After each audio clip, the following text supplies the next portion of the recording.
But I think we need to have a conversation about how it is difficult these days to really communicate with people. It's difficult. Kwanza texting. It's difficult. Watu wengi uko nao kwa contact list. Au tu ni viewers, nothing honestly. else. And actually it's nothing personal, honestly. Watu wengi watatend kuitake personal, but it's nothing personal. Mimi niko tu kuna stress zangu, nini and energy nimebaki nayo kidogo. I just wanna save it to find my inner peace. Your inner charge. Maybe ni watch tu nijidistract nini. But wewe unataka eti sasa nishinde hapo tu nimetext jaba. But I think nika texting ilisha nini? Ile vibe yake. Tukiwa high school mtu alikuwa ananunua karibu 200 SMS na zinaisha ama 500 SMS zinaisha. Sasa hata ukiweza nunua 200 SMS ni kutext tu mzazi. Usiku kwa hapo umejifunika tu hapa.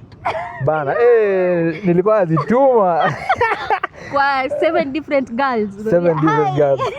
Una make sure umenunua for 30 days. Unanunua 500 SMS for 30 days lakini hata zimalizi siku moja. Zinaisha. I think kila kitu inakuanga na curve. Inafika huko and then inaisha.